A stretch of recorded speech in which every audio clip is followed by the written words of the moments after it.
Hello, teachers and my dear students. Today we will discuss about why teaching is said to be profession. As Dr. Sarvapalli Radhakrishnan told that teaching is the mother of all profession, but we will discuss why it is profession. शिक्षण को व्यवसाय क्यों कहते हैं? जैसा कि doctor Sarvepalli Radhakrishnan ने कहा है कि यह हर व्यवसाय की जननी है, क्योंकि यह एक ऐसा व्यवसाय है जो बाकी सब व्यवसाय को तैयार करता है, जैसे कि टीचर, डॉक्टर, इंजीनियर, अदर जितने भी व्यवसाय हैं उन सबको तैयार करते हैं। लेकिन ये व्यवसाय क्यों कहलाता है, आज इस पे हम लोग चर्चा करेंगे। सबसे पहले तो teaching is a noble profession, as we know, हम जानते हैं यह एक नोबल प्रोफेशन है। अपने आप में यह एक छात्रों के लिए आइडियल के रूप में देखा जाता है। छात्र को कुछ देना ही, छात्र में कुछ बदलाव लाना ही एक शिक्षक की जिम्मेदारी है। हम लोग एक एक टॉपिक पर चर्चा करेंगे कि क्यों हम इसे व्यवसाय कहते हैं। जैसे कि पहला है कि स्पेशलाइज्ड बॉडी ऑफ नॉलेज है। यह teaching specialized body of knowledge पर डिपेंड करता है, मतलब कि पर्टिकुलर जिस चीज़ के लिए आप क्लास में गए हैं उस चीज़ की तह तक ज्ञान का होना, मास्टरी होना, उस टॉपिक पर, कंटेंट पर मास्टरी होना ही शिक्षण का पहला गुण है। यह हम कह सकते हैं कि किसी विषय वस्तु पर मास्टरी कर लेना, और उसको करने के बाद भी हम शिक्षक नहीं बन सकते हैं जब तक कि उस विषय में पूर्णतः ज्ञान ना हो और उस ज्ञान को हम प्रस्तुत ना कर सके। इस तरह के विषय को लेके अगर हम कक्षा में जाते हैं तो बालकों को समझाना थोड़ा कठिन होता है। बालक हमेशा एक विषय का पूर्ण ज्ञान चाहता है, लेकिन यह भी निर्भर करता है कि शिक्षक उसे आयु के अपने वर्ग पे पढ़ा रहे हैं या नहीं। मीन्स कि जो एज लेवल है उस अनुसार टीचर उस नॉलेज को दे रहा है या नहीं। जब शिक्षक इस तरह का कार्य करते हैं, and when he or she enhances the knowledge of a learner, it means teaching has been done. जब वो बढ़ा देते हैं ज्ञान तो शिक्षण होता है पहला, इसलिए यह व्यवसाय कहलाता है। Teaching requires induction or orientation. As we know, before going to any stream, we go through examinations such as entrance examination. जैसे कि हम लोग देखते हैं डॉक्टर बनने के लिए भी प्री मेडिकल टेस्ट दिया जाता है, MBA करने के लिए भी कैट या मैट का एग्ज़ामिनेशन होता है, या फिर आप इंजीनियर बनना चाहते हैं तो आप JEE मेंस वगैरह का एग्ज़ाम देते हैं। तो वो उसकी क्वालिफ़िकेशन का एक आधार है कि कम से कम इतना तो उसे ज्ञान होगा ताकि वो इसके अंदर जाके पढ़ सके। उसी तरह टीचर बनने के लिए भी हम एक एंट्रेंस टेस्ट देते हैं जिसे इंडक्शन कहा गया है, और यह हर शिक्षक के लिए ज़रूरी है। कुछ देश में तो ऐसा भी है कि B.Ed M.Ed के बाद ही एक टीचर बना जा सकता है। सिंपल BA करके या BSc करके आप एक शिक्षक नहीं बन सकते हैं, जबकि ज्ञान होने के बावजूद भी आप शिक्षक इसलिए नहीं बन सकते हैं क्योंकि जो टीचर ट्रेनिंग कोर्सेज में सिखाया जाता है वह एक नॉर्मल बैचलर कोर्स या B.Ed M.Ed किए बिना वो नहीं किया जा सकता है। इसलिए यह इंडक्शन प्रोग्राम का रिक्वायरमेंट मांगता है। That's why it requires induction program. उसके बाद प्रोलॉन्ग्ड एजुकेशन एंड ट्रेनिंग की ज़रूरत होती है। मतलब इसमें या तो डिग्री या तो सर्टिफिकेशन की आपको आवश्यकता होती है। जैसे मान लीजिए कि अगर हम बहुत छोटे बच्चे को पढ़ाते हैं, नर्सरी वगैरह, UKG LKG के बच्चों को, तो NTT की आवश्यकता होती है।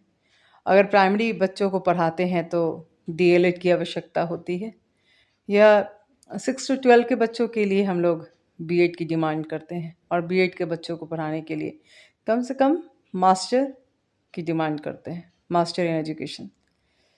तो ये सारे एक पैमाना है, लेवल है, जिसको क्रॉस करके ही हम लोग टीचर बनते हैं। इसलिए एक लंबा ट्रेनिंग की आवश्यकता होती है, जो कि शिक्षक बनने के लिए आवश्यक है। उसके बाद तीसरा है एथिकल कोड एंड स्टैंडर्ड्स। इसमें मॉरल प्रिंसिपल्स को फॉलो किया जाता है, उसके कुछ नियम हैं, डिसिप्लिन है, ऑनेस्टी है, जिसके आधार पर ही क्लास में शिक्षक जाते हैं और उसको पूरे जीवन उसे मानना होता है। इसके बिना वो आगे नहीं बढ़ सकते हैं, ना बच्चों को इनकलकेट कर सकते हैं ज्ञान, और ना खुद भी सीख सकते हैं। जीवन भर सीखने के लिए ज़रूरी है कि ये एथिकल कोड्स को फॉलो करें। इसमें सब मॉरल वैल्यूज़ प्रिंसिपल्स होते हैं जीने के, उसको एक टीचर को फॉलो करना पड़ता है। और सबसे जो ज़रूरी बात है वह है टीचर को हमेशा इम्पार्शियल रहना चाहिए अपने बच्चों के साथ, किसी भी तरह का भेदभाव नहीं रखना चाहिए, क्योंकि शिक्षक इन सब से दूर है, इन सब से परे हैं। यह एक ऐसा क्षेत्र है जो किसी भी तरह जाति, धर्म इत्यादि का भेदभाव नहीं करता है जब वो क्लास में होते हैं। और इन सब को ध्यान में रखते हुए, एथिकल कोड्स को फॉलो करते हुए क्लास में जाना चाहिए। Next, service to society. शिक्षक का काम सिर्फ पैसा कमाना नहीं है, इसलिए ये एक व्यवसाय नहीं है, ये एक सर्विस है समाज के लिए। उस समाज के लिए जहाँ हम नागरिक को तैयार करते हैं, जहाँ अच्छे नागरिक को तैयार करते हैं। तो शिक्षक एक सर्विस देते हैं जो समाज के लिए बहुत उच्च कार्य करते हैं। शिक्षक हर वर्ग के बच्चों को पढ़ाता है, हर बच्चे को तैयार करता है, वह समान नज़रों से देखता है और समान कार्य करता है बच्चा के लिए। चाहे कक्षा में किसी भी वर्ग के लोग हो, शिक्षक को इससे फ़र्क नहीं पड़ता, उसके लिए तो सब बच्चे सामान्य हैं। तो इस चीज़ का ध्यान में रखते हैं, इसलिए सर्विस कहा जाता है, इसलिए इसे एक प्रोफेशन भी कहा गया है, क्योंकि पैसा से ज़्यादा यहाँ सेवा है। नेक्स्ट है ऑटोनॉमी एंड जजमेंट। इसमें स्वतंत्र होते हैं हम लोग। इसमें निरंतर टीचर जो हैं निरंतर अपना जजमेंट, अपनी जो वैल्यूज़ है उसे चुनने के लिए स्वतंत्र हैं। वो कक्षा में जाकर स्वतंत्र भाव से पढ़ा सकते हैं और उनकी स्वेच्छा के अनुसार ही कक्ष होता है। इसीलिए शिक्षक को यह ध्यान रखना चाहिए कि जो भी वो कर रहे हैं वो बच्चों के मन पे क्या प्रभाव देगा। इसलिए इसे ऑटोनॉमी एंड जजमेंट कहा गया है। वो खुद ही जज करेंगे कि वो क्या कर रहे हैं। नेक्स्ट है कंटिन्यूअस लर्निंग। एक अच्छा टीचर जीवन भर सीखता है, उसका कार्य ही है कि वह जीवन भर सीखे। अगर वो सीखता नहीं है तो वह एक अच्छा शिक्षक नहीं है। ये सारा जो विषय है वह बहुत ज़रूरी है एक शिक्षक बनने के लिए। इसलिए इन सब बातों का ध्यान रखकर ही कक्ष में जाएं। उसके अलावा कुछ जो ज़रूरी चीज़ है वो हम लोग डिस्कस कर सकते हैं कि क्यों ये फिट करता है, ये सब बातें फिट करता है। जैसे कि पहला है स्पेशलाइज्ड नॉलेज। स्पेशलाइज्ड नॉलेज मतलब कि जैसे आप जिस विषय के शिक्षक हैं, चाहे आप हिंदी के हैं, चाहे आप इंग्लिश के हैं, चाहे आप सोशल साइंस के हैं, चाहे आप साइंस के हैं, आपने जिस विषय में अपनी डिग्री ली है, जैसे आपने मास्टर्स की है, सपोज़ हिंदी में की है या आपने इंग्लिश में की है, तो आपको वह विषय वस्तु पूर्ण रूप से आना चाहिए, क्योंकि आप उसी विषय के शिक्षक बनने जा रहे हैं और उस विषय का गुण बालकों में जाना चाहिए। हर विषय कुछ ना कुछ सिखाता है। जैसे अगर हम कला की बात करते हैं, कला वह विषय है जो बालकों में आर्ट्स, ये कला का या स्किल का गुण देता है। जैसे कि वह विषय हो सकता है इंग्लिश, वह विषय हो सकता है हिस्ट्री, वह विषय हो सकता है ज्योग्राफी, वह विषय हो सकता है मनोविज्ञान, फिलॉसफी, जो वो सारे विषय जिसमें कला है, जो कि आसान नहीं है, उस विषय को कक्षा कक्ष में पढ़ाना और उसके वास्तविक गुण को उसके जीवन में लाना ही स्पेशलाइज्ड नॉलेज कहा गया है। साइंस, विज्ञान जब हम कक्षा कक्ष में लेके जाएं तो बच्चों में विज्ञान की जो भावनाएं हैं, विज्ञान की जो पहचान है, उसको जरूर समझाएं। आज हम देख सकते हैं कि कक्षा में शिक्षक जाते हैं और उन्हें हर विषय का ज्ञान होना चाहिए, यह कहा गया है। इससे यह भी प्रभाव पड़ता है कि जिस विषय में वो पढ़ के मास्टरी करके गया है, कहीं ना कहीं वह विषय पीछे छूट जाते हैं। एक विज्ञान का शिक्षक इंग्लिश पढ़ा रहा होता है, वही शिक्षक मैथमेटिक्स पढ़ा रहा है, तो वो अपने गुणों को कहीं ना कहीं पीछे छोड़ दे रहा है। ऐसे में उस पर्टिकुलर विषय का ज्ञान कम हो जाता है और वह कक्षा कक्ष को प्रभावित करता है। इसलिए सबसे पहले अपने विषय पर, जिस पे आपने मास्टरी की है, जिसमें आप ग्रेजुएट हैं, जिसमें आप बैचलर्स हैं, उसको लेकर ही कक्षा में जाए और उसमें एक एक बातों को जो आप बच्चों तक दे सकते हैं उसे दीजिए तक, क्योंकि शिक्षण, teaching is known as imparting knowledge और एनहांसिंग नॉलेज ऑफ लर्नर। इसको ध्यान में रखकर अगर कक्षा में जाया जाए तो यह पूर्णतः बच्चों के लिए लाभकारी होगा। उसके बाद है राइगरस प्रिपरेशन। हमेशा तैयार करते रहना चाहिए। कक्षा कक्ष में जाने से पूर्व लेसन प्लान की तैयारी, उसे किस तरह लागू किया जाए और उसका मूल्यांकन किस प्रकार होगा, इस पे ज़रूर ध्यान देना चाहिए। बिना प्रिपरेशन के कक्षा कक्ष में नहीं जाना चाहिए, क्योंकि इसमें 3 तरह के बच्चे होते हैं। एक जो बहुत ज्ञानी हैं, एक जो मध्यम वर्ग में आते हैं, जो सामान्य चलते हैं, और एक जो पिछड़े हैं, जो कक्षा कक्ष में पिछड़े हुए बालक हैं। इन सबको लेकर चलना शिक्षक के लिए आसान कार्य नहीं है।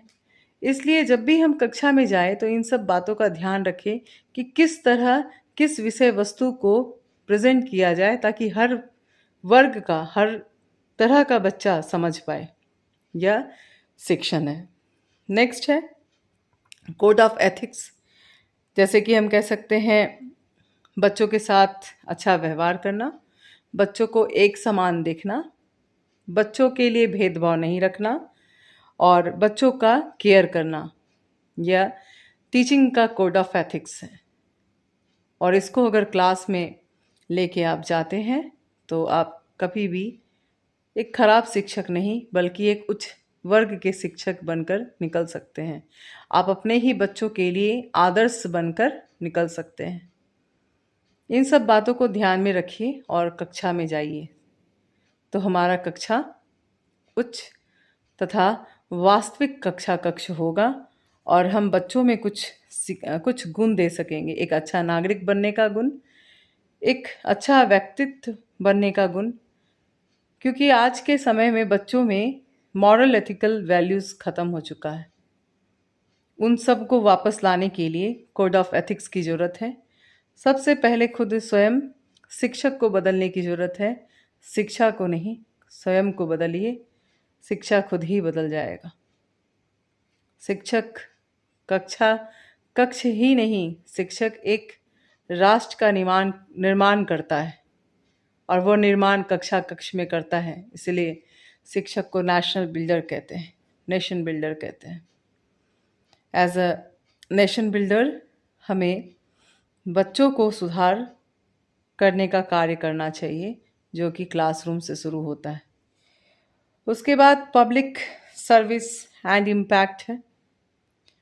हम किस प्रकार का सर्विस दे रहे हैं और किस स्तर का सर्विस दे रहे हैं, ये भी निर्भर करता है। आज के परिप्रेक्ष्य में कह सकते हैं कि सरकारी स्कूल में शिक्षक कार्य कर तो रहे हैं, लेकिन जो बच्चों में देना चाहिए वो अब भी पीछे हैं और उस पर निरंतर कार्य करना होगा। इसे अपना खुद का कह सकते हैं कि खुद का कर्तव्य समझ कर करना होगा। ये देख के नहीं करना है कि हमें सैलरी कितनी मिल रही है, हमारे पास क्या है, हमारे पास क्या नहीं है।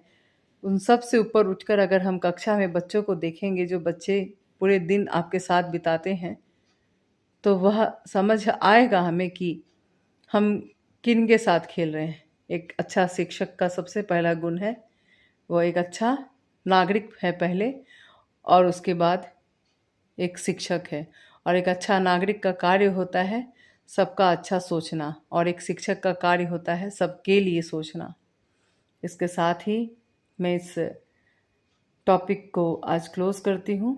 नेक्स्ट वीडियो में हम लोग फिर मिलेंगे। Thank you.